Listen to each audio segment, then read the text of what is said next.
Maegovanen Melinnin, et bienvenue sur Rolyphonique. Rolyphonique, c'est un actual play, autrement dit des parties de jeux de rôle enregistrées par des rôlistes qui sont en l'occurrence aussi comédiennes professionnelles ou amatrices. Ici, pas d'image, nous ne captons que le son, parce qu'en vrai, nous pensons que ça permet une immersion encore plus profonde dans la fiction. Dans cette idée d'ailleurs, nous montons nos épisodes, ajoutons musiques et ambiances, afin que le résultat final ressemble le plus possible à un feuilleton radio. C'est pour ça que vous n'entendrez que très peu les joueuses, mais presque exclusivement les personnages et la narration. Ça va sans dire, mais ça va mieux en le disant. Nous ne trichons pas avec le jeu. Nous ne nous arrangeons pas avec les résultats des jets de dés et rien n'est scripté à l'avance. Parfois, nous refaisons certaines répliques où il y a eu des bafouillis, des problèmes de son, un jeu pas top ou une formulation pas claire. On change rien au sens, on fait juste en sorte que ça sonne le mieux possible. Alors calez-vous confortablement, avec un casque c'est encore mieux, fermez les yeux si vous pouvez, et laissez l'écran de l'imagination créer les images du film.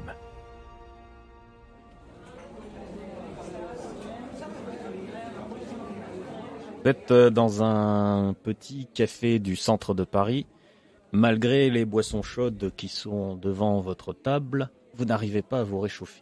Le froid, en ce mois de février 1900, est terrible sur Paris. Les températures ne dépassent jamais 0. Et l'homme devant vous a l'air soucieux. Alors il est très maigre, il a d'énormes moustaches, il est assez vieux. Et son nom est Fulgence Bienvenue. C'est lui qui dirige les travaux de la construction du métropolitain. Il vous a contacté parce que les travaux sont arrêtés et le métropolitain est censé ouvrir pour l'exposition universelle. Il y a un souci avec les travaux de la rue de Rivoli. Les ouvriers refusent de travailler parce qu'il y se passe des choses étranges. Ils entendent des bruits bizarres qui viendraient d'en dessous. Comme il vous connaît un petit peu et qu'il connaît les activités de votre club, il s'est permis de vous inviter tous les 4 pour vous parler de ce problème et vous proposer de jeter un œil si ça ne vous dérange pas. Eh bien, mon bon ami, voilà effectivement une affaire qui, si elle nous intéresse pas, en tout cas, semble déjà nous concerner. Peut-être mes camarades ont-ils un mot à dire. En ce qui me concerne, en tout cas, ça titille ma curiosité. Oui, ça c'est sûr. Hein. De mon côté, c'est juste à côté de chez moi. Hein. Je peux y jeter un œil. À la limite, on pourrait y aller tous ensemble. Hein. Avec grand plaisir. Le site, pour l'instant, du coup, est fermé.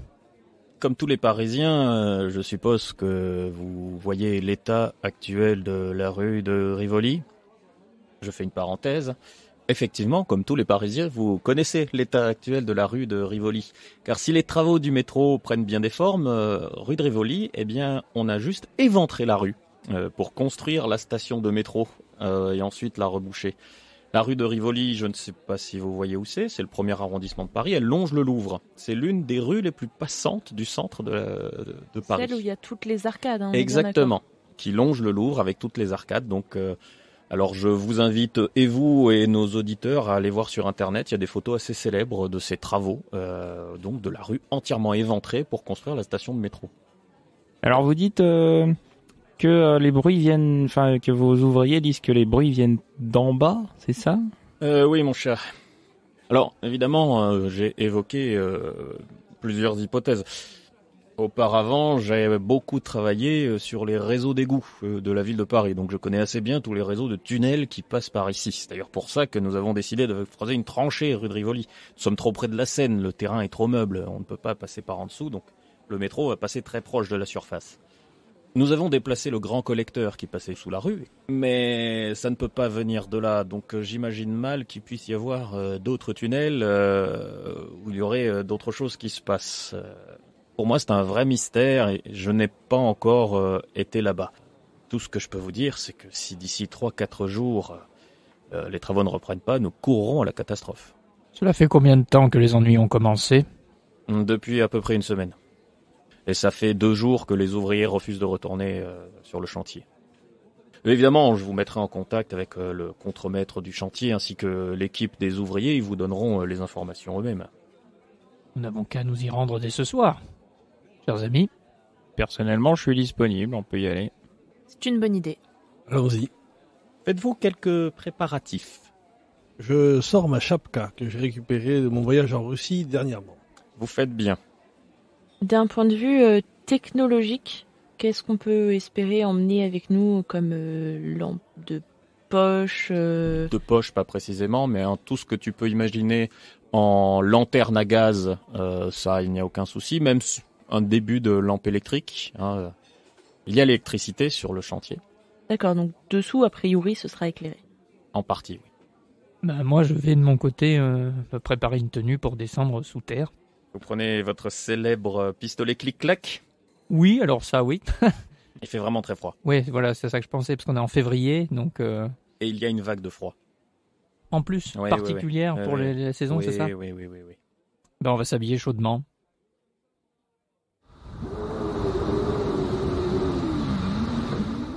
Le temps passe, la nuit tombe, et vous vous retrouvez tous les 4 à côté du Louvre. Malgré toutes les épaisseurs de vêtements, le froid vous transperce. Le ciel est dégagé, ce qui fait que vous échapperez à la neige. Mais il y a un petit vent froid qui s'insinue partout et qui, notamment, jouant dans les arcades du Louvre et de la rue de Rivoli, ne cesse de faire des bruits qui sont assez inquiétants, mais qui déjà vous semblent être propices à parasiter toute investigation sur des bruits étranges.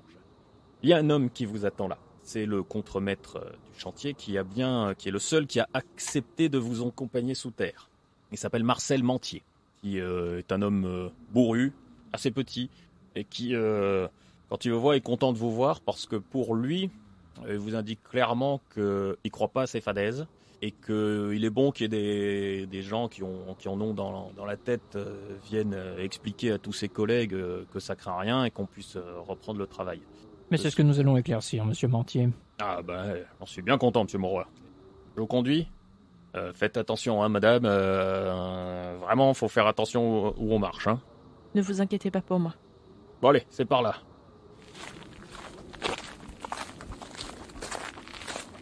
Il commence à descendre une petite échelle. Au milieu des gravats, il a une lampe qu'il secoue pour vous dire quand est-ce qu'il faut passer, vous montrer les endroits. Puis alors, il n'arrête pas de parler, lui. Et il vous explique le chantier en long, en large, en travers. Il n'est pas difficile de constater qu'il a probablement des incohérences avec l'extrême gauche, ce qui fait que toutes ces superstitions lui semblent être une embrouille pour embrouiller ses collègues et qu'il a hâte de les effacer. Il n'y avait pas de syndicat à l'époque. Ça commence. Ça commence. C'est pas encore officialisé, les syndicats, mais il y a déjà des amicales, il y a déjà des réunions. Voilà, on est dans une ère, on va dire, pré-syndicale. Et du coup, comment c'est vu quand des ouvriers arrêtent de travailler comme ça Ça s'est déjà fait. Ouais. Par exemple, il y a eu des grèves assez intenses sur le chantier de la Tour Eiffel, déjà. Monsieur Mantier, je voulais vous demander, vos employés là, ils sont bien traités sur le chantier parce qu'ils ont peut-être, je sais pas, peut-être il se passe des choses et puis du coup ils ont inventé ça pour arrêter de travailler. Peut-être c'est compliqué pour eux, j'en sais rien. Écoutez, honnêtement, là, c'est vraiment pas la partie du chantier que je trouve la plus difficile. Moi, à la base, je viens du Nord. J'étais dans les corons avant. On est pas mal de mineurs à travailler ici. Et ici, on est à l'air libre, vous voyez. On n'est pas en train de creuser, à poser des étais partout. Donc, c'est pas le... Alors, il fait froid. Bon, Oui. il fait froid. Mais, très honnêtement, c'est pas la partie la plus difficile du chantier qui se passe là. Vous avez eu des accidents un petit peu, des gens blessés ou pas? Non. Non. Rien à noter. Monsieur Mantier, dites-moi, est-ce que vous pourriez nous montrer les couloirs particuliers ou les endroits spécifiques où vos ouvriers ont eu l'impression d'entendre ces bruits bizarres? Ouais, bien sûr. Après, moi, je cache pas, ça peut facilement donner les chocottes, hein. C'est un peu impressionnant, surtout avec le silence et le vent. Voilà, hein. Je dis pas qu'il n'y a pas de quoi, si on est un peu impressionnable, voilà, quoi. Mais bon, voilà, c'est, je sais pas, du mouvement de terrain ou des trucs comme ça. Mais suivez-moi, je vais vous montrer, pas de souci. Moi, je le suis en tendant l'oreille. De mon côté, je le suis aussi. Pendant que les personnages pataugent sous la rue de Rivoli, regardons d'un peu plus près l'histoire du métro de Paris et de sa construction.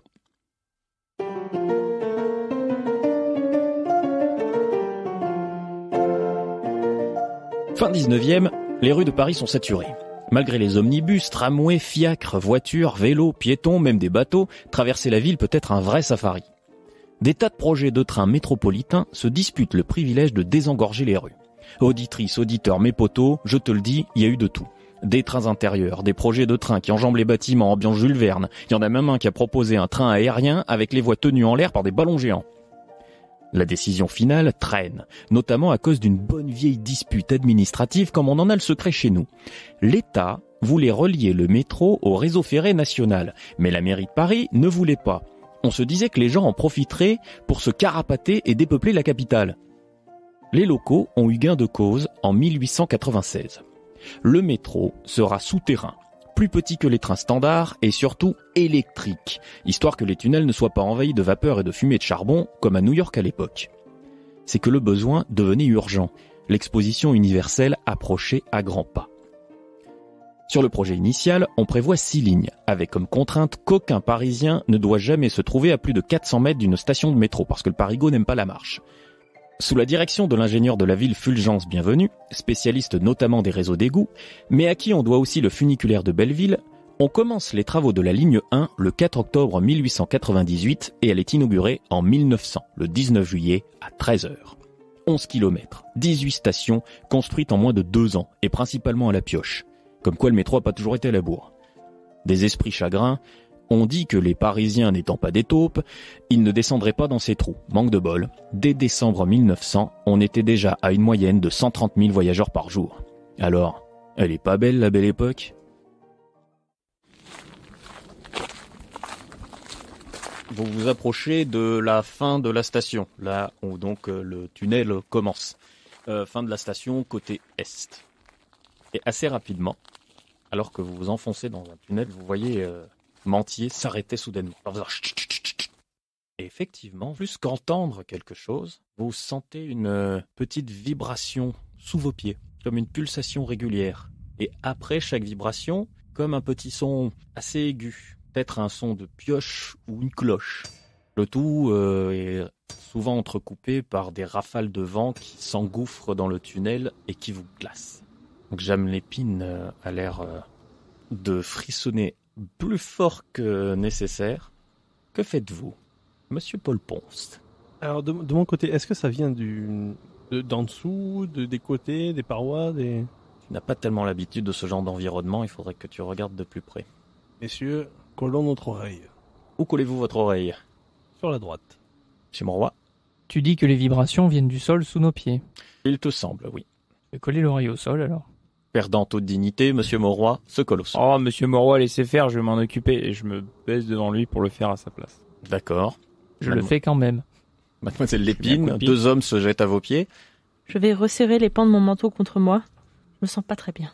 Alors, Monsieur Ponce, sur le côté, tu ne vous semble pas qu'il y ait quelque chose de particulier. Par contre, effectivement, pour messieurs Monroy et Colin, clairement, le son vient d'en dessous. Et vous entendez d'autres bruits que vous n'arrivez pas à identifier. Mais il y a un son de quelque chose qui tape sur autre chose, éventuellement, ou un frottement. Est-ce qu'il est possible, d'après ce qu'on entend, de déterminer à peu près la provenance? Vu qu'on est dans une galerie, une ligne droite, est-ce qu'on peut arriver à déterminer à peu près l'origine de la pulsation? Il te faudrait probablement procéder à un sondage ou quelque chose d'autre. Tu dirais que c'est en dessous, un niveau en dessous. J'essaye de me concentrer pour comprendre de quoi il s'agit et à quelle distance ça se situe. Tu peux me faire un jet de trac. Un jet de trac où je n'ai rien. Jeanne Lépine peut m'en faire un aussi, juste elle. Très bien. J'ai une réussite. Tu étais en train de regarder tes camarades, de les entendre dire « Monsieur Monroy, oui, ça vient d'en dessous. Monsieur Ponce qui dit « ça vient pas d'ici ». Et puis tu t'es retourné.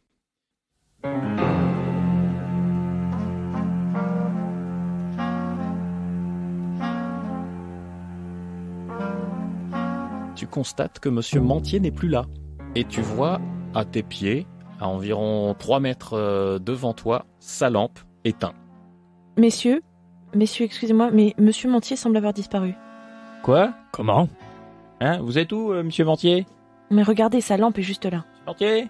Monsieur Mentier! Il est pas là, hein? Seul le vent vous répond. Je pense que on se rend peut-être compte de l'extinction de la lumière, non, du coup? Vous n'êtes pas très loin de l'entrée du tunnel, donc vous avez un peu la lumière de la ville de l'autre côté qui vous donne un fond de lumière. Il fait pas si noir que ça encore. Je vais prendre sa lampe. Attendez, Paul. J'aimerais bien regarder s'il y a des traces de pas autour, avant que vous marchiez partout. Je sors mon pistolet dague. Je fais de même. Je me stoppe. Vous pouvez procéder. Donc c'est intriguant, c'est ça? Oui. Et mental toujours. 3 réussites.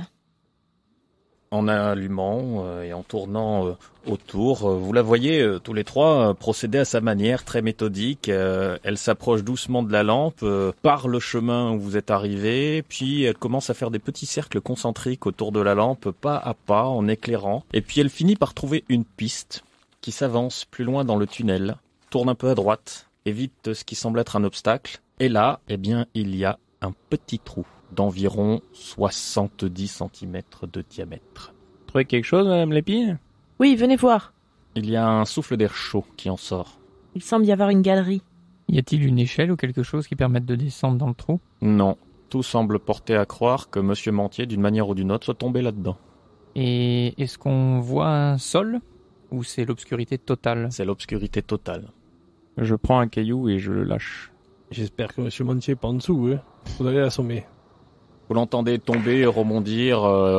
Vous estimez qu'il y a environ une profondeur de 6 à 7 mètres. La piste suivie par Jeanne, c'est une piste de traces de pas ou de traces de choses traînées? D'abord de pas, puis il y a une sorte d'embrouillat dans la piste, puis une autre trace de pas, mais avec l'obscurité, il te faudrait du jour et plus d'éclairage pour mieux l'analyser. Alors, de mon côté, je vais sur les côtés des galeries, essayer de voir s'il y a des cordages, etc. Et j'en prends un bon paquet pour essayer de voir si on peut faire descendre du monde dedans. Puis je vous suggérais, cher Monsieur Ponce, de peut-être d'abord nouer la lampe au bout de la corde et de la faire descendre dans le trou, si on peut éclairer quelque chose en bas. Certainement, pas de souci. Ça, c'est une bonne idée, Monsieur Monroy. Par contre, s'il faut descendre, moi je peux y aller en premier, y a pas de souci. Ça serait plus sage. Procédez-vous à la descente de la lampe? Oui. Il s'agit très probablement, ce trou, d'une espèce de petit effondrement. Comme ça se passe assez régulièrement à Paris, d'ailleurs. La ville est propice, vu que c'est un sol assez boueux près d'un fleuve. C'est assez régulier à votre époque qu'il y ait des rues entières qui subissent des glissements de terrain et des effondrements. Est-ce qu'il n'y aurait pas les égouts qui passent par là? Alors, de ce que vous a dit Monsieur Bienvenu, en fait, il passait à peu près là, et avant de faire le métro, on a déplacé le grand collecteur de la rue de Rivoli, donc il y avait un gros égout qui passait par là, mais pas vraiment beaucoup plus profond. Comme vous l'a dit Fulgence Bienvenue, à cet endroit de la ville, c'est assez difficile de creuser en profondeur parce que vous êtes trop près du lit du fleuve, donc du coup le sol est trop meuble.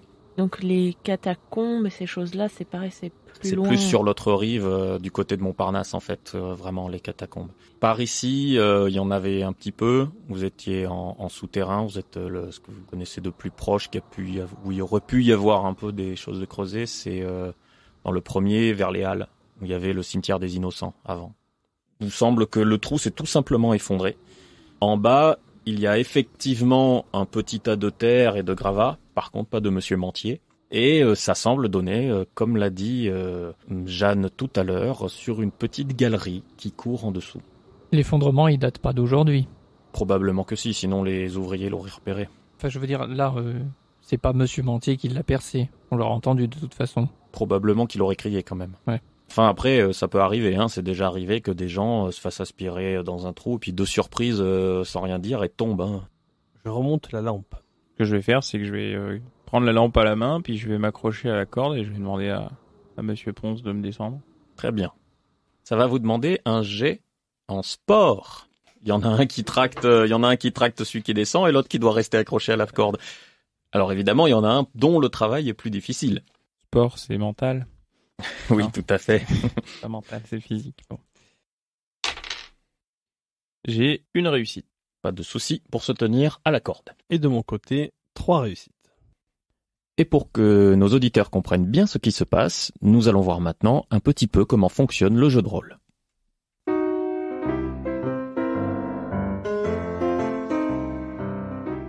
Le jeu de rôle est une conversation à mi-chemin entre le jeu de société et le théâtre d'improvisation.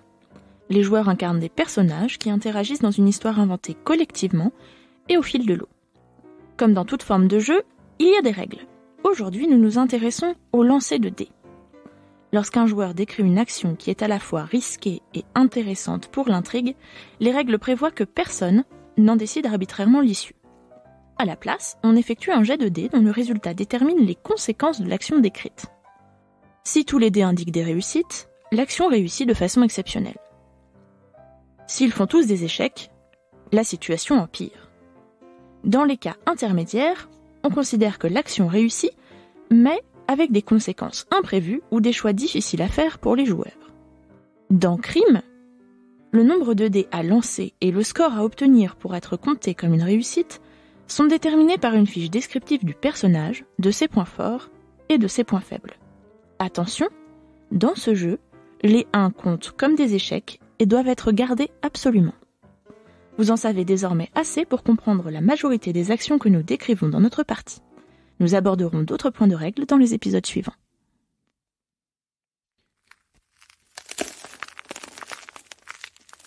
Eugène Collin descend presque comme dans un ascenseur le long du tunnel et s'enfonce dans l'obscurité. Tu arrives en bas du trou sans aucun souci et effectivement c'est une petite galerie. Et quand je dis petite, c'est petite. Tu aurais du mal à t'y tenir debout. Tu es obligé de descendre la tête pour pouvoir apercevoir la galerie. Est-ce qu'il y a de l'eau au sol? Un petit filet. J'essaie de pas marcher dessus pour pas mouiller les vêtements.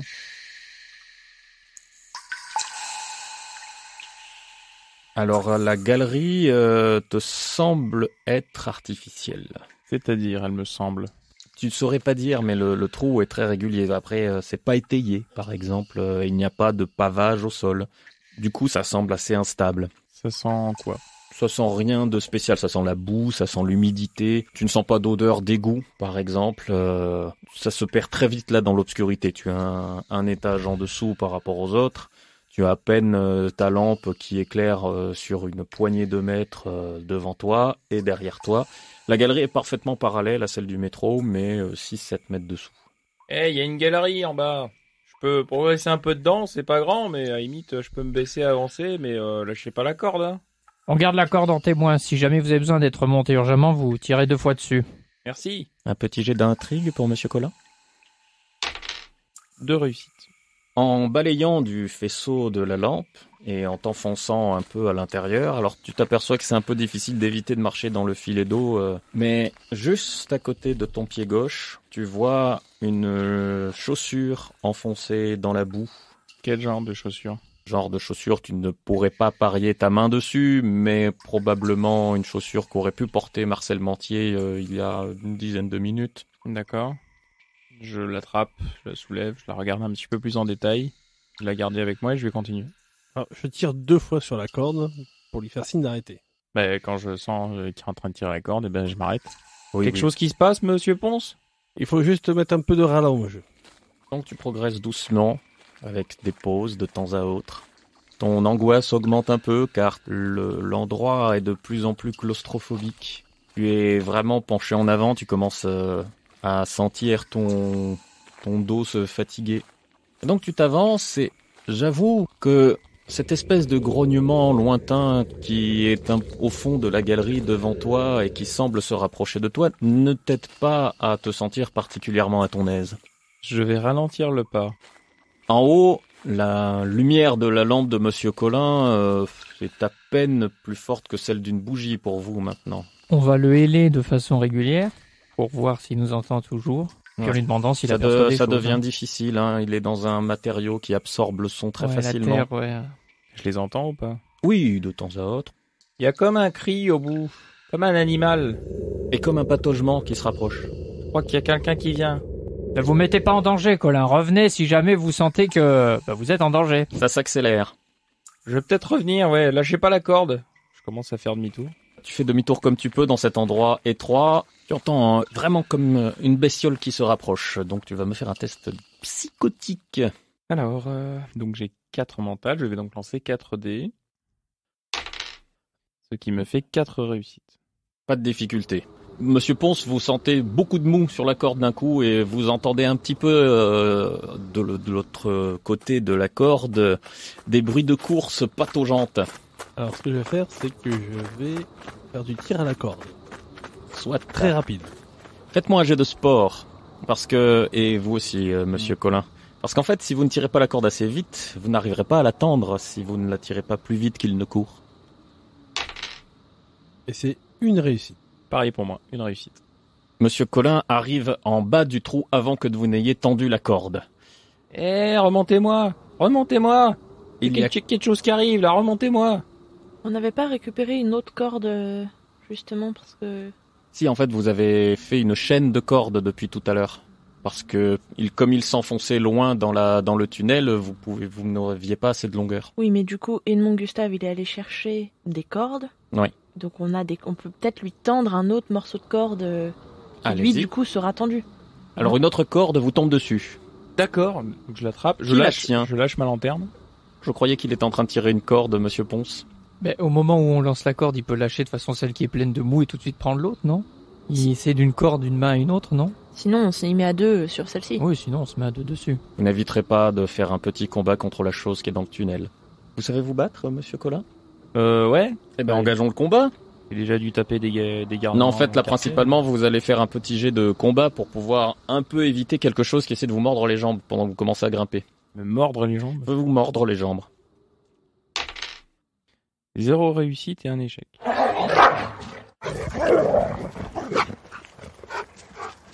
Eh bien, la bestiole, qui, vue de près, ressemble fortement à un chien, vous rate. Mais dans la panique, en essayant de l'éviter, ça vous fait lâcher la corde sur laquelle vous commenciez à essayer de remonter. Du coup, vous restez en bas. Ah, mais remontez-moi, qu'est-ce que vous faites? Ah! D'en haut, vous voyez une masse confuse en bas avec la lampe de Monsieur Colin qui s'agite dans tous les sens et clairement ce qui semble être des grognements d'un gros chien. Jeanne, est-ce que vous pouvez viser la bête? Viser avec quoi? Une arme. Je peux essayer. C'est quasi impossible de tirer sans le toucher. Nous entamons une nouvelle passe d'armes. Monsieur Ponce, vous allez faire un jet de sport pour tirer Monsieur Colin hors de ce trou. Monsieur Colin, vous allez faire un jet de combat pour vous débattre face à ce fauve qui essaie de vous tirer dans le trou. Rien. Votre adversaire est du même niveau. Monsieur Ponce. Alors, moi, j'étais quand même tiraillé entre deux solutions, celle de attacher la corde et descendre, écraser la bestiole, ou carrément continuer à essayer. Très bien, Monsieur Ponce est tiraillé. Ça fait une nouvelle passe d'armes où Monsieur Colin est obligé de se débattre au fond du trou contre le chien parce que ses amis ne savent pas comment agir. Si je puis me permettre, hein, Monsieur Ponce, il y a 7 mètres de profond. Ça fait une grosse hauteur à sauter. Et vous allez tomber sur Monsieur Colin. Dois-je rappeler que le trou fait 70 cm de diamètre ? Ah oui. Même pas sûr que tu passes. C'est pour ça déjà que Mademoiselle Lépine ne peut pas tirer parce que ça revient à tirer dans le tas. J'y mets un coup de lanterne. Mais oui, mais faites ça, Monsieur Colin. Donc Monsieur Ponce, vous le tirez ou pas ? Ah bah là, je finis par le tirer. Une fois que je me suis rendu compte de la chose. Allez, faites un jet de sport. Je sais pas ce que je fais là, je fais rien du tout. Très bien, vous vous agitez, sauf que la bête réussit à éviter votre lanterne et vous mord sauvagement à la cheville. Vous perdez une blessure, Monsieur Colin. Lâche-moi, sale bête! Non, Monsieur Ponce, tirez. Une réussite, un échec. Vous commencez à le tirer, mais vous avez du mal à le soulever. La corde se tend. Vous commencez à monter un peu, mais malheureusement, le chien s'accroche à votre jambe. Comment ça marche si on veut l'aider? Vous me le dites, vous faites un jet de sport et on cumule vos réussites. On cumule nos échecs aussi, je suppose. Complètement. Si vous faites un échec critique, cela signifiera par exemple que vous glissez dans ses jambes, le privant de ses appuis. Je vois moi qu'il est en train de se faire violemment mordre. Est-ce qu'on voit là qu'il a des blessures graves? Vous commencez en fait à le voir se monter un petit peu et qu'il y a un poids accroché à sa jambe. Monsieur Colin? Je vais lâcher la lanterne et avec mon pistolet dague mettre des coups. Très bien. Ce que je pense être la tête ou le corps. Voir ce qui est accroché à votre jambe, quoi.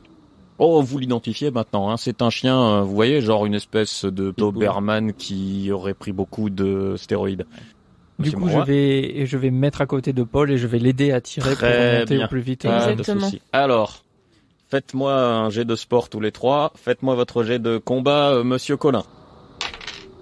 Le chien essaie de se secouer pour vous faire plus mal, mais ce faisant, il se rate et vous lâche et tombe dans le trou. Ce qui fait que tout d'un coup, tous les trois, pas besoin de me faire de jet de dés, vous tombez plus ou moins en arrière parce que le poids diminue soudainement et vous le remontez avec un peu de difficulté, mais vous réussissez à remonter Monsieur Colin sans plus de dommages. Vous avez la cheville droite en feu et des morsures assez conséquentes sur la cheville. Monsieur Ponce, prenez Monsieur Colin, je file aller chercher du secours dehors. Je le prends comme un sac à patates et je pars. Je vous passe le fait que vous auriez pu être plus gravement blessé grâce aux bons soins de Monsieur Ponce, mais vous êtes évacué sans autre difficulté. Faites-vous encore quelque chose de votre soirée à part amener votre ami chez un médecin? Non, il y a eu pas mal d'émotions là. Oui, C'est vrai. rentré. C'est Il y a vrai. Louis qui nous attend. Nous pouvons éventuellement emmener Monsieur Collin directement chez mon oncle.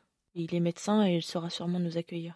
Je fais une petite ellipse. Vous arrivez chez votre oncle, Mademoiselle Lépine, sans aucun souci, qui pose les premiers soins à Monsieur Collin. Vous récupérez votre blessure, qui n'était pas si grave. Ça va tirer demain. Vous aurez sans doute une journée où vous gardez un point d'épuisement physique. Mais votre blessure en elle-même ne présente plus de difficulté. Elle a été soignée suffisamment vite pour qu'il n'y ait pas d'infection. Tu auras pas besoin d'amputer, quoi. Pas besoin d'amputer. Vous allez boitiller demain et pourrez vous vanter auprès des femmes de vos blessures de guerre.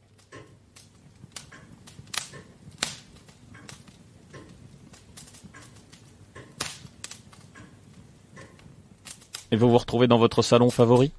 Eh bien oui, chers amis, je vous propose un petit verre pour nous remettre de ces émotions quand même. Hein. Avec plaisir. C'est pas de refus. Cela tombe bien, j'ai un petit cordial qui fera merveille. Oui, Louis est enrhumé.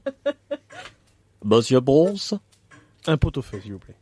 Oh, je n'ai pas de pot de feu près, mais j'ai une dinde. Allons-y. Quelle heure est-il sur la superbe pendule de salon qu'il y a dans mon salon? Aux alentours d'1h du matin. Je vous laisse débattre entre vous de la suite des opérations. Pourrions-nous peut-être dormir? Non, mais je veux dire, c'est pas qu'il est un peu tard et qu'on est fatigué, mais... Et, nous pouvons y retourner demain dans la journée, voir à quoi ressemble ce trou en pleine journée. En tout cas, il y a eu peut-être beaucoup d'inquiétudes pour rien, visiblement. Ce serait Pour quoi? rien. Non, C'est mais pas vous qui étiez au fond, monsieur Moroy. Hein. Justement, ce que je veux dire, c'est que ces histoires de bruit étranges... Vous avez vu le molosse qui m'a attaqué? Il faisait au moins, je sais pas, 2 mètres. Monsieur Collin, il semblerait qu'en tout cas, ces histoires de bruit n'en reviendraient peut-être qu'à une simple meute de chiens errants. Moi, personnellement, ce qui m'inquiète, c'est savoir comment un chien arrive à faire 7 mètres de dénivelé, passer à travers une surface en terre, venir attaquer quelqu'un, le tout en silence sans qu'on s'en rende compte, puisque Monsieur Mantier a quand même l'air de s'être débattu avant de tomber dans ce trou. Et un chien capable de construire une galerie.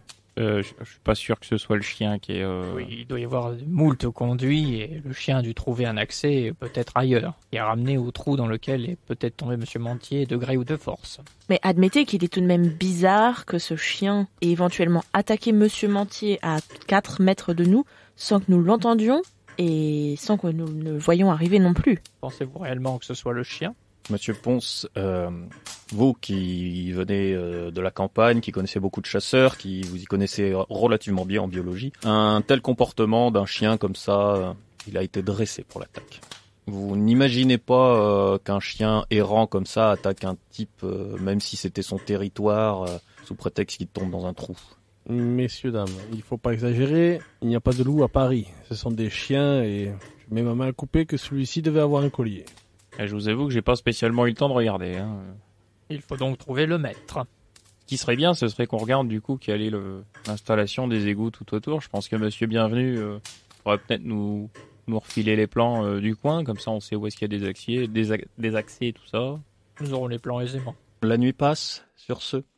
Vous ne récupérez pas votre angoisse, car vous n'arrivez pas à vous ôter de la tête que Monsieur Mantier est porté disparu. Vous récupérez de votre épuisement pour 3 d'entre vous, pas pour Monsieur Collin pour le moment, qui est encore sous la douleur de sa blessure. Fulgence Bienvenue, quoique inquiet, ne fait bien entendu aucune difficulté pour vous donner le réseau. Mais en fait, cette galerie n'apparaît pas, mais d'après lui, il s'agit peut-être du reste, curieusement préservé, d'une galerie provisoire qui a peut-être été creusée pour le déplacement du grand collecteur de la rue de Rivoli.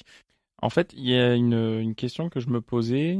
On est rentré à plusieurs avec Monsieur Mantier, on est ressorti sans. On risque pas d'avoir des problèmes avec la police, par exemple.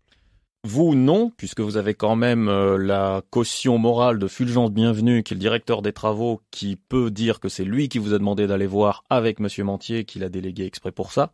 Mais pour le coup, à tout malheur quelque chose peut être bon, il peut maintenant raisonnablement prévenir la préfecture de police et ouvrir une enquête officielle sur la disparition de Monsieur Mantier.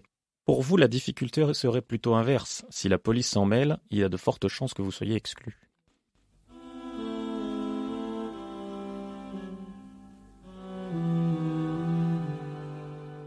Peut-être, Monsieur Bienvenu, vous accepteriez d'attendre un jour ou deux avant de d'officialiser la disparition de Monsieur Mantier auprès de l'autorité de police. Vous me mettez, mademoiselle Lépine, dans une position fort inconfortable.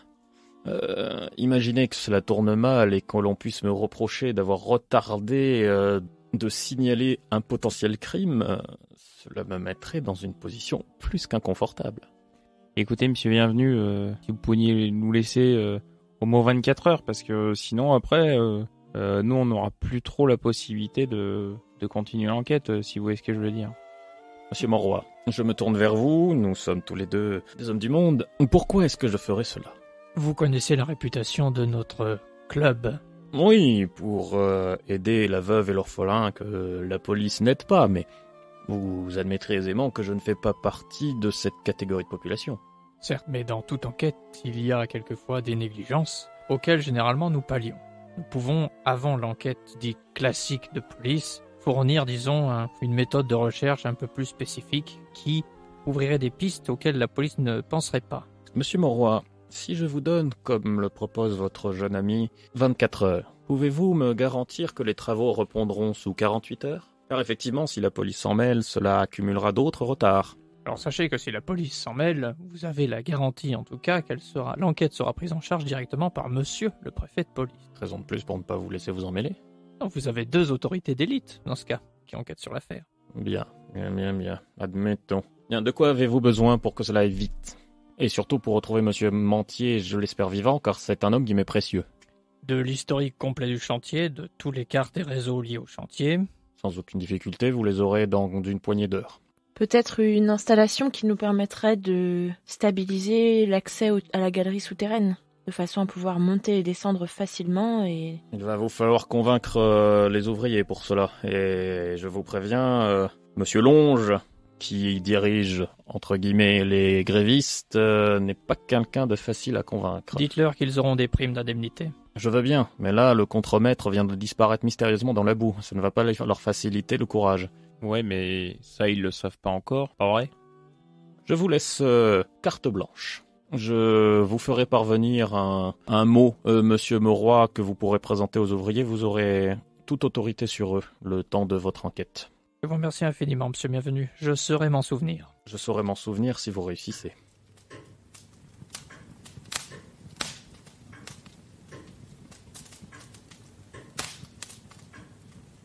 Il s'en va, plus inquiet que jamais, sa moustache tombante. Ce monsieur Bienvenu m'ennuie au plus haut point. Allons-y, remuons la boue et trouvons ce chien et monsieur Mantier. Certes, prendrez-vous votre second petit déjeuner avant, monsieur Ponce ? Bien évidemment. Dites-moi, Louis, vous qui connaissez du monde, mais la question s'adresse aussi à vous, Eugène, ou à vous tous qui êtes ici. Ne peut-on pas éventuellement impliquer un spécialiste canin dans l'affaire ? Un chien, vous voulez dire ? Non, un humain, voilà. Qu'en est-il des chiens policiers, justement ? Il y a une brigade cynophile qui existe déjà. Qui, à l'époque, les chiens policiers sont plus des adjoints à la répression d'émeutes que des outils de recherche. Hein. Oui, mais il y a bien des maîtres chiens, du coup. Oui, il y en a. Il y en a à la préfecture et il y en a à la sûreté. Sinon, il suffit d'appeler monsieur Smith et Wesson. C'est un ami à vous ? Non, mais pour les chiens, ça fait pas long feu. Ça doit être un spécialiste, hein, j'imagine. Non, enfin, monsieur Ponce, ce n'est pas ce genre de méthode que nous envisageons.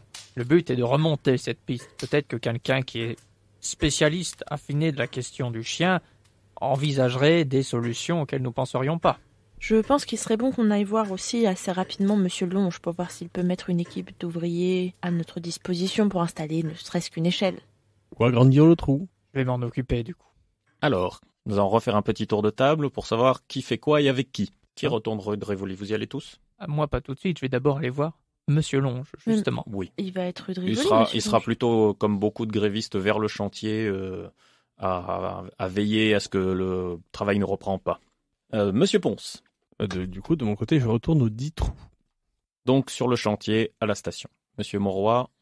Je vais m'entretenir avec monsieur Longe. Avec monsieur Longe. Je vais accompagner monsieur Monroy au cas où l'argument de la jeune fille en détresse qui descend la nuit dans les tunnels sans avoir peur puisse aider à le convaincre. Très bien.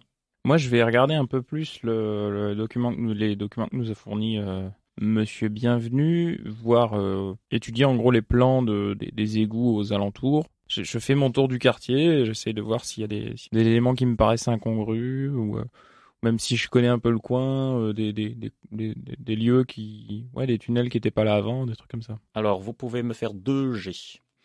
L'un en intrigue, l'autre en occultisme. Les 2 seront sous mental. Donc, si vous avez pratique, ce serait bien. Vous avez pratique? Non. Que du coup, vous avez un mal fou à lire les plans. Mais j'ai quand même. Oui. Donc intrigue Parce que d'abord. ça vous empêche pas de battre le pavé à la recherche de trucs et de machins avec les plans, parce que, par exemple, ce que vous ne savez pas lire, c'est typiquement galerie bouchée, pas bouchée, galerie provisoire sur un plan. Quand on n'est pas un ingénieur, c'est compliqué. Et donc j'ai 2 réussites en intrigue. Très bien, en occultisme. Et j'ai 1 réussite en occultisme.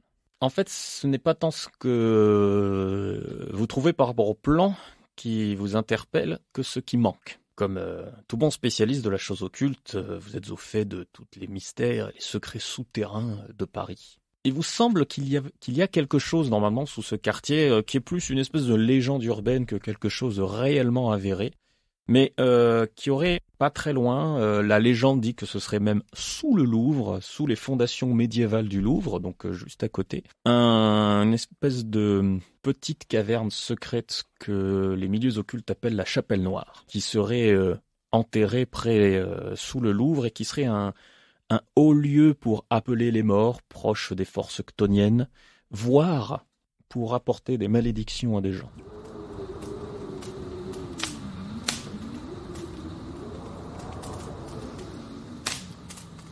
Alors, en ce qui concerne les 3 autres, Monsieur Mauroy, Monsieur Ponce et Mademoiselle Lépine, voilà de retour rue de Rivoli, où vous vous serrez le plus possible les uns contre les autres, tellement le froid est intense, et les négociations se passent autour d'un grand bidon qui sert de poêle, entrecoupé de frottements de mains, de soufflage dans les mains, de bien se tenir au-dessus des charbons ardents. Et en face de vous, donc, il y a Thierry Longe, qui est un homme assez grand et maigre, qui est un ouvrier qui ressemble à l'ouvrier vieux de la vieille.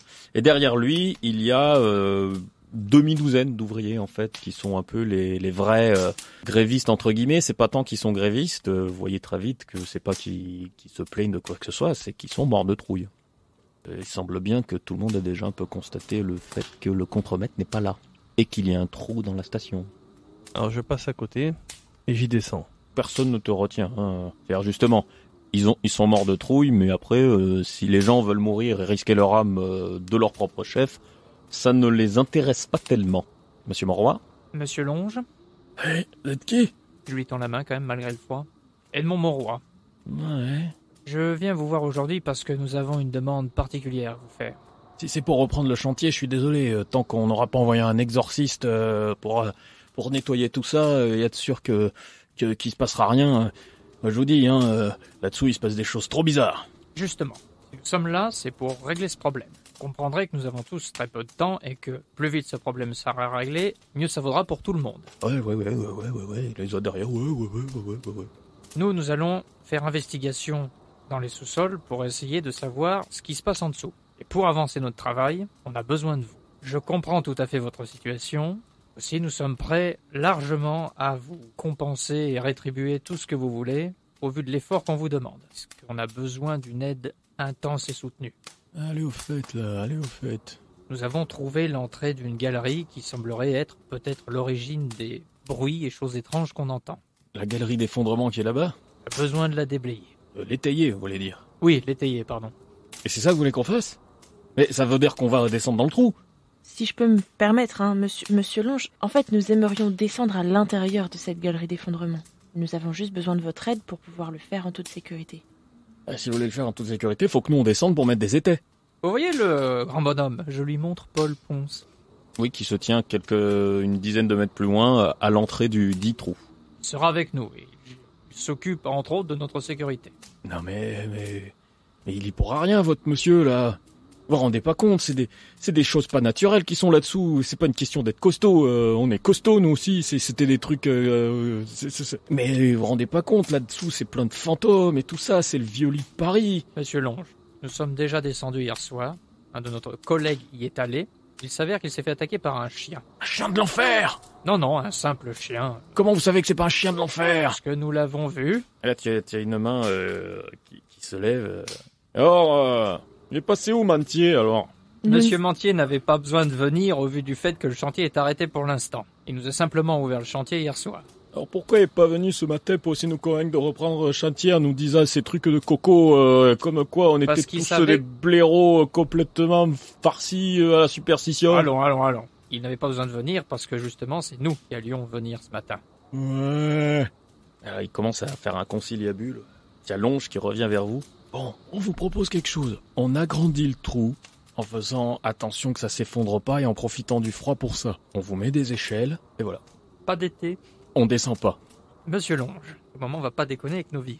Dites aux ouvriers que s'ils acceptent de descendre, nous multiplions le salaire journalier par 7. Il y en a 3 qui commencent à ouvrir des grandes billes, dont un qui a un fort accent italien. Je vais pas faire l'accent italien pour pas me moquer de l'Italie. Qui fait moi je le fais. Et là tout le monde se retourne vers lui. C'est Rital. Et tu vois déjà qu'il y en a 2-3 qui le soupçonnent déjà d'avoir buté le contremaître. Oui, petite parenthèse. À cette époque-là, les Italiens souffrent d'un racisme très très fort en France. Il y a eu dans les journaux des discours assez célèbres à l'époque qui se plaignaient de ces familles trop nombreuses, qui faisaient beaucoup de bruit et qui sentaient mauvais. On va haranguer la foule du coup. Vous pouvez passer par un jet de société pour gagner un peu de temps. Une réussite. Ça suffit à en convaincre 3, ce qui suffit déjà à commencer à faire des travaux. Et donc vous voyez que Monsieur Longe part fort fâché et Monsieur Mauroy peut me faire un jet de science de l'homme. Une réussite. Il y a quelque chose qui va un peu au-delà de juste la peur et de la superstition dans le comportement de Monsieur Longe. Comme s'il avait échoué. D'ailleurs, il part assez vite du chantier, suivi d'un autre homme. Je vais donc prendre Jeanne à part et lui parler juste à elle. Jeanne, ce monsieur Longe a une attitude suspecte. Il semble contrarié que nous soyons parvenus à descendre. Alors peut-être qu'il va prévenir quelqu'un. Si vous pouvez le suivre, éventuellement. Je m'en occupe, monsieur Moreau, avec plaisir. Je vous remercie. Donc Jeanne, vous partez en filature derrière Monsieur Longe et je vous donne son nom parce que c'est facile de l'avoir, Monsieur Maurice Astruc. Monsieur Ponce est vite rejoint pour donc une poignée d'ouvriers qui commencent à inspecter et sonder autour et puis il leur faudra facilement le reste de la journée pour vous ménager un petit passage sécurisé et encore pas bien loin. Ils pourront, vu qu'ils connaissent pas la longueur de la galerie, pourront au moins étayer l'entrée, élargir un peu le trou de manière à ce que vous puissiez descendre par des échelles dans une relative sécurité. Est-ce qu'avant tout ça, je peux écouter, savoir si on entend le son qui était là la nuit dernière? Vous pouvez écouter, il n'y a rien. Allez, travaillez, bande de feignants, travaillez. On les paye pas pour rien, 7 fois, vous vous rendez compte? 7 fois. Ouais, Monsieur Mauroy, par contre, on n'est pas payé à se faire insulter, s'il vous plaît. Monsieur Ponce, je peux vous parler une minute, s'il vous plaît? Évidemment. Monsieur Ponce, nous avons demandé à ces gens de bien vouloir nous aider, d'accord? Et nous les rétribuons pour cela. Mais le minimum, au vu du fait qu'ils nous aident, c'est de les respecter, vous voyez? Comme vous avez respecté le notaire la dernière fois. Ce n'est pas la même chose, il était incriminé dans une affaire. Eux sont des victimes. Très bien, très bien. Tu croises des regards très noirs de la part de certains et des phrases à base de « fais le guignol dans les cirques, ça se fait battre, nanana, après cette nanana de flemmard, nanana. »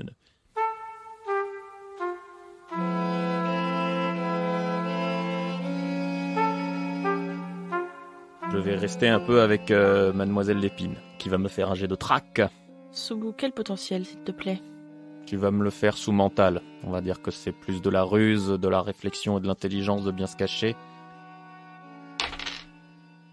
Et c'est une réussite. Vous vous faites semer, assez rapidement d'ailleurs. Ce sont probablement des professionnels. J'ai une vague idée de vers où ils sont partis. Vous savez que ça va pas vous indiquer grand-chose dans la mesure où, pour vous semer aussi vite, c'est qu'ils vont détecter assez vite. Donc il est très probable que même la direction soit fausse de base. Mais en tout cas, ils ont traversé la Seine. Eh bien, je vais rentrer rapidement, retourner rue de Rivoli. Et vous vous sentez suivi. Et nous allons prendre maintenant un petit instant pour mieux découvrir le personnage de Lucie, Mademoiselle Jeanne Lépine.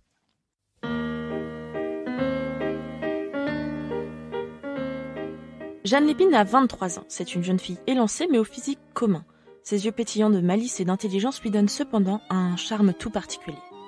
Fille de Louis Lépine, préfet de police de Paris, elle est passionnée par les affaires policières depuis sa plus tendre enfance. Contrairement à ce qui a été mentionné dans l'épisode pilote, Jeanne ne travaille pas à la Sûreté de Paris, la Sûreté Générale qui est dirigée par Ferdinand de Gressac et qui est une force de police dépendant directement de l'État. En fait, Jeanne travaille dans les services de la préfecture de police de Paris, dirigée par son père, Louis Lépine, et dans lequel il existe bel et bien un service de la Sûreté. La mère de Jeanne reproche souvent à son oncle, Raphaël Lépine, de lui avoir mis ses idées dans la tête et à Louis d'avoir laissé faire. Maintenant, elle a sur les bras une vieille fille incontrôlable qui fourre son nez partout et est persuadée d'être l'égale des hommes, si ce n'est plus. Quand on m'a demandé de créer un personnage féminin pour jouer en 1900, j'ai beaucoup réfléchi à la place que pouvait avoir une femme qu'on écoute dans un groupe d'hommes à l'époque. Est-ce que je devais choisir une prostituée, une bonne sœur, une veuve hystérique ? J'ai préféré choisir une fille d'eux, et c'est assez naturellement qu'est venu le personnage historique assez célèbre de Louis Lépine. J'aime la façon qu'a Jeanne de mener ses enquêtes, discrètement, avec diplomatie et en faisant attention aux détails. C'est assez proche de ma façon de jouer au jeu de rôle, quelque part. Je me reconnais aussi dans son approche naturaliste du monde, qui voudrait que le milieu social et l'éducation déterminent fortement la place qu'on a dans la société. Enfin, puisque Crime est un jeu psychologique basé sur les névroses et les angoisses des personnages, quand j'ai dû choisir, je lui ai donné des angoisses assez proches des miennes. Jeanne a peur d'être éloignée du groupe et de la société, même si elle ne le reconnaît pas toujours. Elle a encore tout à prouver à cette fameuse société, et c'est ce qui la rend à la fois forte et attachante. La place sociale de la femme est en plus une thématique qui est encore largement d'actualité, et je trouve important de défendre l'existence de personnages féminins forts, comme celui de Jeanne Lépine. Il convient de préciser que si Louis Lépine est un personnage historique réel qui a vraiment eu des filles, aucune de ces filles ne s'appelait Jeanne. Jeanne Lépine est donc un personnage purement fictif.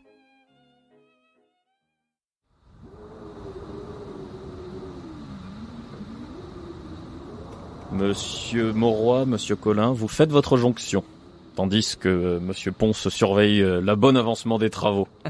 Totalement.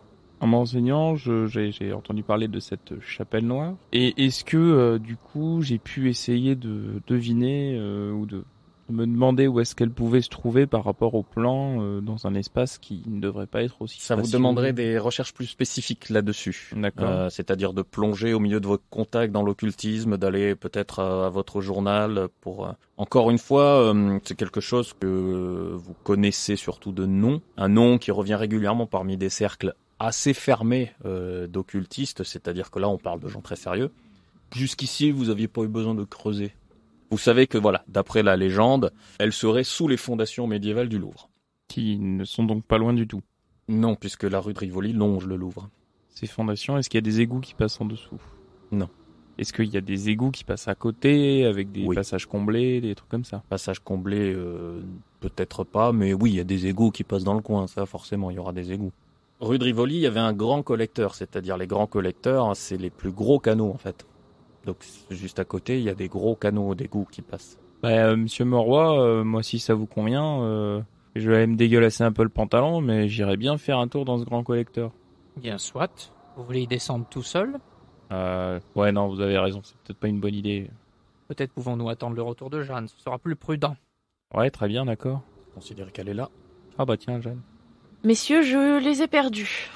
Ah, Je pense qu'ils m'ont repéré rapidement. Et ils ont peut-être même envoyé quelqu'un pour me suivre à mon tour sur le chemin du retour. Eh bien, nous n'avons pas affaire à de simples loustiques. Je suggère que nous redoublions de vigilance. Alors ce que je pense que je vais faire, c'est que je vais vous laisser un petit peu, je vais aller faire un petit tour au sensationnel, aller voir les collègues, puis poser quelques questions sur la chapelle noire. Peut-être qu'en attendant que ces messieurs les ouvriers aient fini d'étayer le conduit, nous pouvons jeter un coup d'œil à ces plans à notre tour.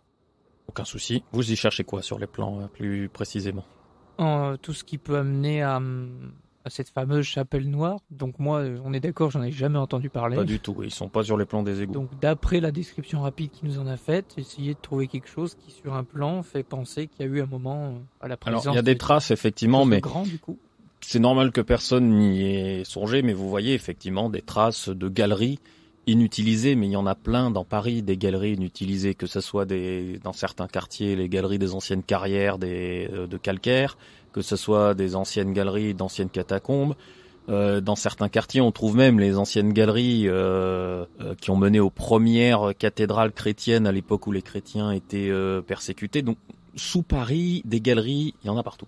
Donc, le plan note effectivement plusieurs galeries qui peuvent être parallèles au métro, perpendiculaires, plus profondes, plus au-dessus. Et même souvent, ce sont des dessins de galeries hypothétiques dont on soupçonne qu'elles sont là d'après les anciens registres du cadastre, en fait. Moi, je chercherais bien des voies d'accès à la galerie, supposée galerie temporaire, qui du coup doit être indiquée sur le plan.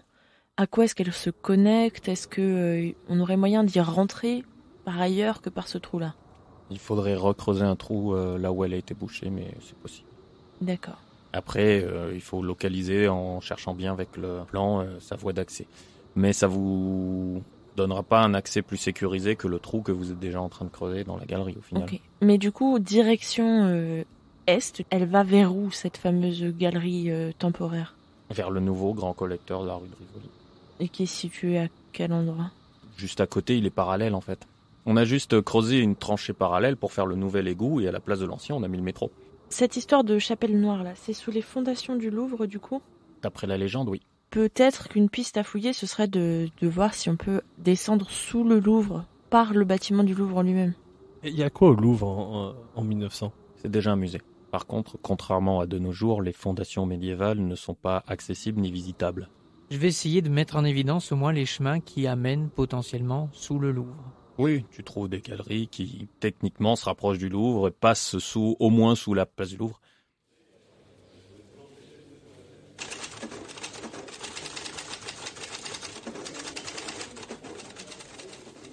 Eugène, combien avez-vous en occultisme? 2. 2, c'est tout. Je pensais que vous étiez un maître. Et non, je ne suis qu'un pratiquant. Très bien, faites-moi un jet alors. Et c'est une réussite qui est annulée par un échec. C'est pas annulé précisément, ça fait, quand on a autant de 1 que de réussite, ça fait une réussite en demi-teinte.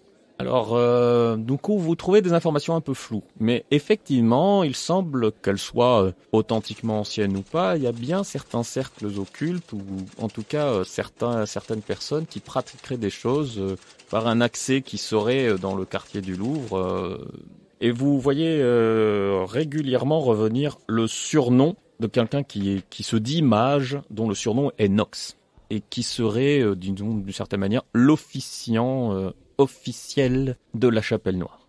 C'est une information que je transmets à mon équipe dès que je les rejoins.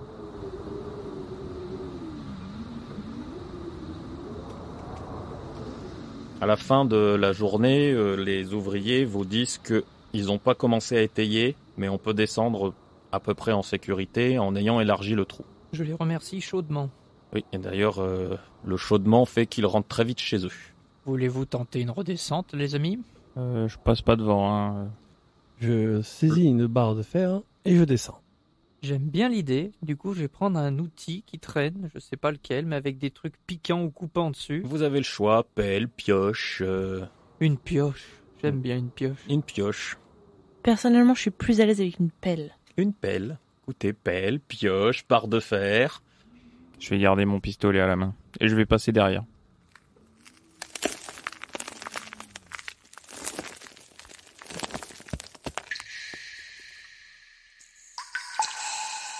Alors, effectivement, ils ont élargi le trou, vous pouvez vous y tenir tous les 4 debout. Mais la galerie, elle, reste aussi étroite. Et je vous rappelle que Monsieur Collin devait déjà se baisser. Ce qui fait que Paul Ponce est presque à 4 pattes. Comme ça, je me mettrai à hauteur de mon adversaire. Dans quel ordre entrez-vous? Paul Ponce premier. Paul Ponce en premier, suivi de Jeanne Lépine. Jeanne Lépine l'intrépide. En troisième, Ah non, monsieur Moroy, on va dire que je suis un peu un mordu d'aventure, alors je ferme la marche. Eh bien, je vais prendre mon inspiration et je vais suivre Jeanne. très bien Monsieur Mauroy, vous suivez Jeanne et Monsieur Collin ferme la marche. Je ne vous cache pas que derrière Paul Ponce, vous ne voyez rien. Il occupe l'intégralité du volume de la galerie. Donc vous entendez, plus c'est vraiment, vous avez du mal, hein, vos épaules raclent limite contre vous. Du coup, à chaque pas, vous faites attention à marcher doucement parce que vous avez peur que la galerie s'effondre sur vous, ne serait-ce que si vous faites un mouvement brusque en vous levant vers le plafond et ainsi de suite. Mais curieusement, au bout d'une trentaine de mètres, la galerie s'élargit brutalement et vous tombez sur une espèce de voie pavée. Entretenu? Difficile à dire. Ça rejoint un peu. Est-ce qu'on peut essayer de dater le pavage comme ça? Vous avez des compétences en termes d'architecture, d'histoire de l'art, Absolument pas. Est-ce qu'on peut observer des traces de pattes de chien d'un côté ou de l'autre? Faites-moi un jet de trac. Alors, j'ai 2 réussites. Vous voyez des traces, mais vous identifiez pas. Il y a effectivement, il y a eu du passage assez récemment. Vous voyez des traces de boue qui vous indiquent que la galerie a été utilisée. Par qui, par quoi, vous ne savez pas. Je fais stopper tout le monde pour voir si on entend quelque chose, justement, vu qu'il fait nuit. Est-ce qu'on a ce bruit qui est revenu ou pas? Vous n'entendez rien. Moi, je vous propose qu'on essaye de se diriger en direction de là où se trouve le Louvre. Hein. De toute façon, nous n'avons pas le choix. Nous sommes obligés de suivre le couloir. Tout à fait, il n'y a qu'une galerie. Bien évidemment, on reste sur nos gardes. Je l'entendais ainsi. Vous pouvez me faire un petit jet de trac, Mademoiselle Épine, qui est en deuxième. Monsieur Ponce aussi, d'ailleurs. 2 réussites. Une réussite mitigée.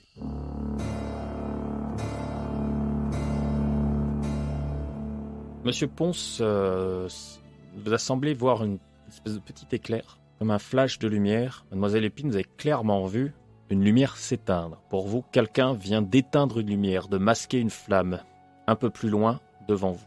D'après l'angle, vous vous dites que la galerie s'élargit encore. Messieurs, quelqu'un vient d'éteindre une lumière devant nous. Soyez sur vos gardes. On a nos lumières, nous. Bah, jusqu'ici, je pense bien, sinon Ouais. vous êtes carrément dans le noir. Sur nos gardes, on est quand même visible comme le nez au milieu de la figure, là, pour le coup. Je m'agrippe bien à ma barre de fer. Vous avancez? Est-ce que ce serait pas plus prudent de faire demi-tour? C'est trop tard, monsieur Moroy. Dit-elle en s'éloignant déjà de vous. J'ai pas envie de me faire mordre, mais on a que 24 heures, monsieur Moreau. Vous avez raison. Assez rapidement, vous entendez effectivement comme un grognement, mais un peu différent d'hier. C'est le grognement, Monsieur Ponce, vous qui connaissez les bêtes, un peu grognement d'un chien qui serait muselé, qui peut pas vraiment ouvrir la gueule.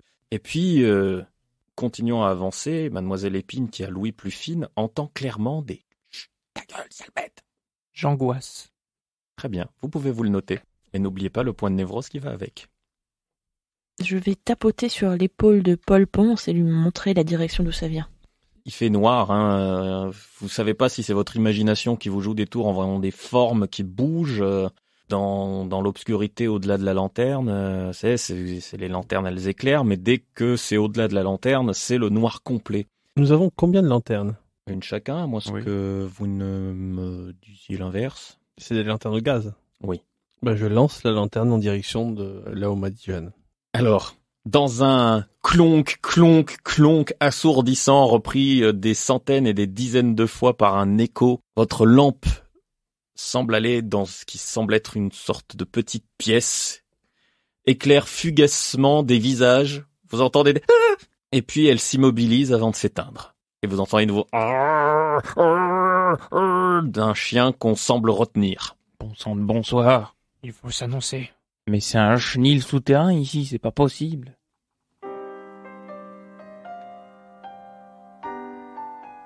Qui va là? Au nom de la loi, montrez-vous! Vous avez des armes? Oui, nous n'hésiterons pas à en faire usage s'il le faut. Vous êtes de la police? Oui, dépêchez-vous de sortir de là. Il y a 1, 2, 3, 4, 5 personnes et un chien qui se découpent dans le faisceau de vos lampes. Des personnes sales, émaciées, aux vêtements déchirés, maculés de cette substance brunâtre et puant qui est, on va dire, la boue des égouts, et qui respire proprement la misère. Au milieu de ces personnes, il y a une femme qui pourrait avoir autant 35 que 65 ans, qui garde une forme de dignité et qui vous regarde avec une espèce d'air de défi. Qui êtes-vous? Pas très important notre nom, on est les rats. Ceux qui vivent sous terre. C'est pas un rat, ça. Je monte le chien. Et notre protection. Ouais, bah ça marche. Hein. Est-ce que ça semble être le même type de chien que celui qui a Oui, attaqué? oui. Et comme il a l'air d'être bien mieux nourri que les autres, hein. Mais au nom du ciel, que faites-vous ici? Ils se regardent tous. Tu vois clairement que tous, ils finissent par se tourner vers la femme qui est au milieu. Vous les voyez un petit peu mieux, donc il y a cette femme, sans âge. Il y a un homme, il peut presque faire passer Paul pour un gringalet. Et il y a 2 adolescents, manifestement des jumeaux, et une petite fille. Et il y a la femme qui remonte comme ça, d'un air défini. On habite ici. C'est le seul endroit où on peut rester. Et pourquoi donc? C'est une bourgeoise, vous. Pourquoi les gens n'ont pas de maison? T'as de raison pourquoi les gens n'ont pas de maison. Nous, on s'en souvient plus. On n'a même plus de nom. Du coup, on s'appelle les rats.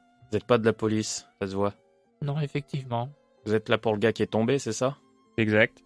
Désolé, vous êtes parti dans la mauvaise direction. Il s'est fait entraîner de l'autre côté. Par qui ou quoi? Je sais pas. Comment ça, vous savez pas? Il y a Bah, d'autres- c'est pas votre molosse qui lui a chopé le pied, là aussi? Bah non. Il y a- Pourquoi il il y a- aurait fait ça? il y a d'autres choses à part vous qui vivent ici? Qui vivent, non, mais qui passent, ouais. Des choses de quel genre? Entrez, on peut vous servir à boire. Mais rangez votre outillage. Moi qui suis enquêteur de style mentaliste, du coup. Mm. Est-ce que je peux la juger digne de confiance, là, sur l'invitation? Oui. Ils semblent pas être particulièrement agressifs. Tu vois qu'en fait, ils ont peur. Ils ont peur d'être délogés. Alors, dans un signe de paix, je vais ranger mon pistolet dans ma manche, puisque Ouais. c'est là qui va, et baisser la pioche. Très bien, tu t'avances. Je m'avance. Je vais suivre... Enfin, je vais faire la même chose que Monsieur Monroy, du coup, il nous dirige, donc je range mon arme. Le chien s'approche immédiatement de toi en remuant la queue. Je me recule.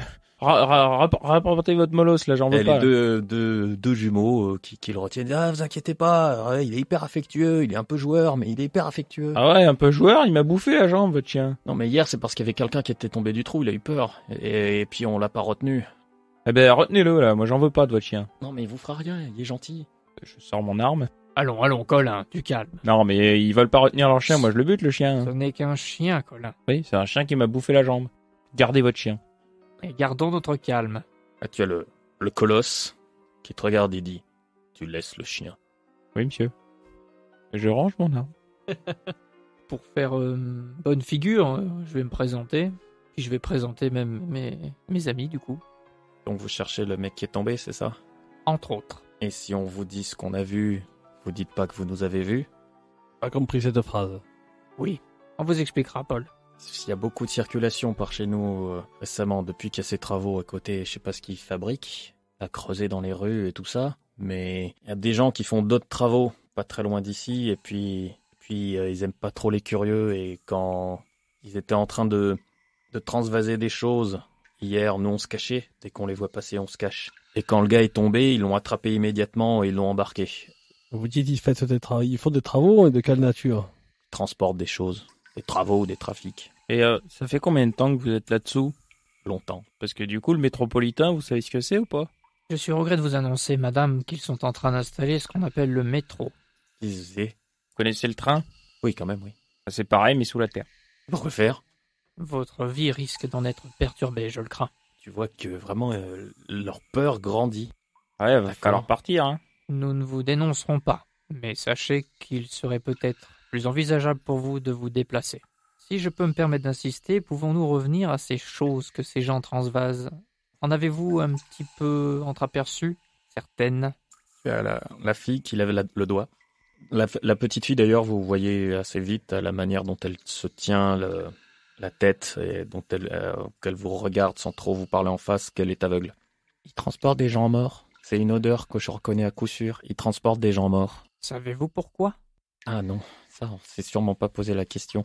Je sais juste que il y a cette galerie, elle va loin et je pense que ça va jusqu'au Père-Lachaise ou quelque chose comme ça et ils transportent des gens morts. Dis-moi, petite, t'entends bien les choses, toi, du coup? Ouais. T'as déjà entendu le nom de Nox? Ouais. Nom de Dieu, c'est la Chapelle Noire.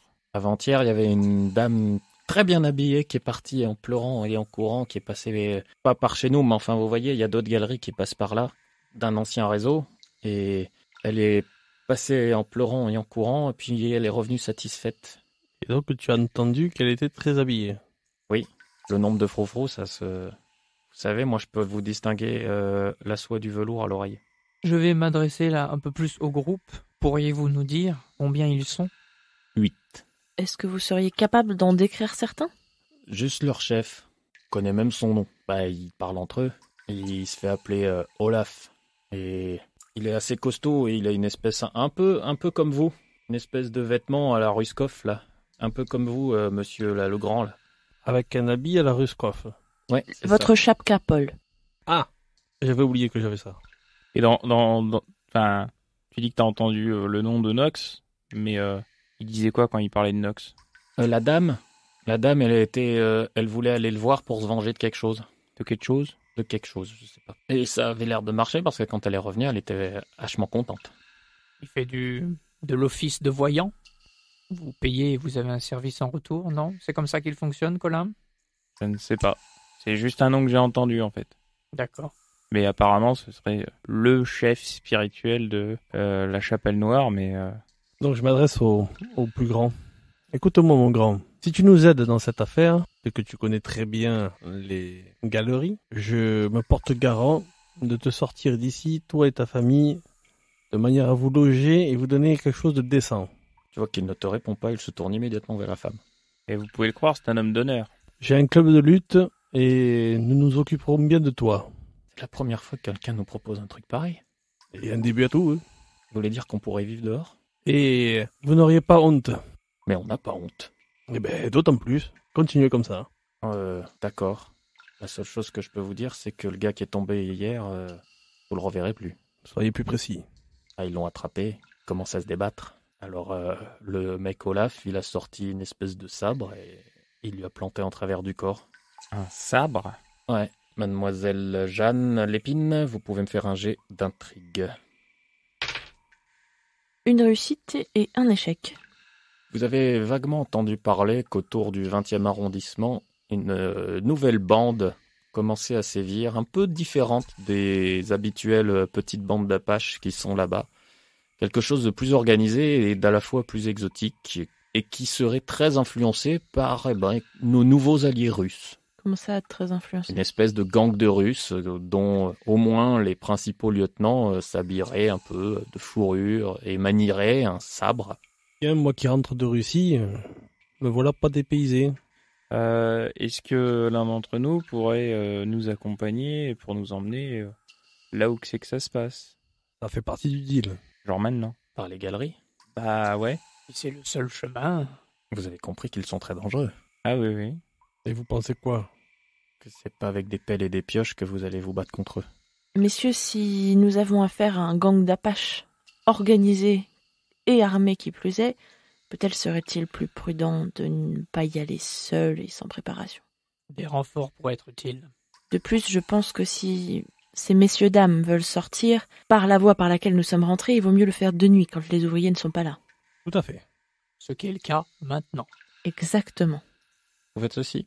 Enfin, je me permettrai d'ajouter que si Monsieur Mantier est effectivement décédé, il serait peut-être temps de mettre la police sur l'affaire pour de bon. Je suis d'accord. Si nous mettons la police sur l'affaire, nous ne pourrons plus revenir ici. Mais avons-nous encore quelque chose à faire par ici? Bah au moins suivre les galeries pour savoir où ça se trouve. Peut-être que ces messieurs-dames accepteraient de nous aider et de nous montrer une autre voie d'accès.